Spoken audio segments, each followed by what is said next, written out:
বিশ্বকাপে আর্জেন্টিনাকে পেনাল্টি নিয়ে কি ট্রল করেছিল ব্রাজিল সমর্থকরা, অথচ তারা সহজেই ভুলে যায় সবকিছু। পেনাল্টিতে নিজেদের দুর্বলতা প্রমাণ হলো আরও একবার। এবার পেনাল্টি মিস করলেন ভিনি, যেভাবে তিনি মিস করেছেন ব্যালন ডিওর। আর এতে করে 10 জনের দলের বিপক্ষেও জয় পেল না সেলেসাওরা। এই ড্রয়ের কারণে এখন বিপদে দলটি। বাকিটা শুনবো প্রতিবেদনে। পেনাল্টিতে গোল করা যদি আর্ট হয় তবে আর্জেন্টিনা সেটার আর্টিস্ট, আর পেনাল্টি মিস করে ধরা খাওয়া যদি আর্ট হয় তবে ব্রাজিল যেন তার পিকাসো। পেনাল্টি এলে হাঁটু কাঁপে তাদের, হোক সেটা ট্রাইব্রেকার কিংবা স্পট কিক। যে ভিনি কোনোদিন মিস করেননি পেনাল্টি, এবার সেই ভিনি করলেন পেনাল্টি মিস। কাতারে পেনাল্টি গোল দিয়ে বিশ্বকাপ জেতায় আর্জেন্টিনাকে কত ট্রল, অথচ সেই কাতারে নিজেরাই বাদ পড়েছিল পেনাল্টি গোল করতে না পেরে। হেরেছিল টাইব্রেকারে। 2 বছর পেরোনোর আগে আরও একবার টাইব্রেকার। এবার কোপা আমেরিকা, সেখানেও বাদ উরুগুয়ের বিপক্ষে হেরে। এবার নির্ধারিত সময়ে পেনাল্টি মিস করলেন ভিনি, তাতে বাদ না পড়লেও আবারও দুশ্চিন্তা। এবার যে ড্র করেছে তারা, লড়াইটা ছিল ভেনেজুয়েলার মাঠে।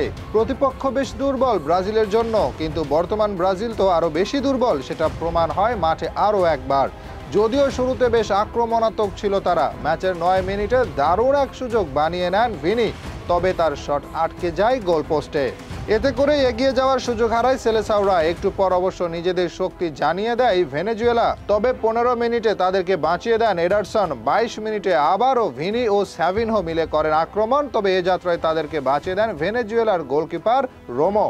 40 মিনিটে তো এগিয়ে যাচ্ছিল ব্রাজিল, স্যাভিনহোকে সে সময় কোনো মতে আটকে দেন গোলকিপার, তাতে বারবার আক্ষেপে পড়তে হয় তাদের। এই ম্যাচে নেইমারের বিখ্যাত 10 নম্বর জার্সি গায়ে জড়ান রাফিনহা। ক্লাবের হয়ে দারুণ ছন্দে থাকা এই ফুটবলার কেন পেয়েছেন 10 নম্বর জার্সি, সেটা প্রমাণ করে দেন তিনি। 43 মিনিটে তার মাধ্যমে ভেঙে যায় ডেডলক। দারুণ এক ফ্রি কিকে এগিয়ে দেন ব্রাজিলকে, প্রমাণ করে দেন কেন বর্তমানে তিনি ব্রাজিলের সেরা খেলোয়াড়। আর এতে করে 1-0 গোলে এগিয়ে থেকে বিরতিতে যায় তারা। বিরতি থেকে ফিরে এসে চোখের পলকে সমতায় ফেরে ভেনেজুয়েলা। তেলেস্কো সোগোভিয়ার দারুণ শট ঝাঁপিয়ে পড়েও আটকাতে পারেননি এডারসন। 10 মিনিট পর অবশ্য আবারও এগিয়ে যাওয়ার সুযোগ পায় ব্রাজিল। ভেনেজুয়েলার গোলকিপার রোমোর ভুলে প্রথমে ফ্রি কিক দেওয়া হলেও VAR পরে সিদ্ধান্ত দেয় পেনাল্টির। সেখানে ভিনির শট ঠেকিয়ে দেন এই গোলকিপার। ক্যারিয়ারে প্রথমবার পেনাল্টি মিস করলেন ভিনি। এরপর আর কোনো গোল না হলে 1-1 গোলে ড্র নিয়েই মাঠ ছাড়তে হয় ব্রাজিলকে। ভিনির ভুলে বিপদেই পড়ে সেলেসাওরা।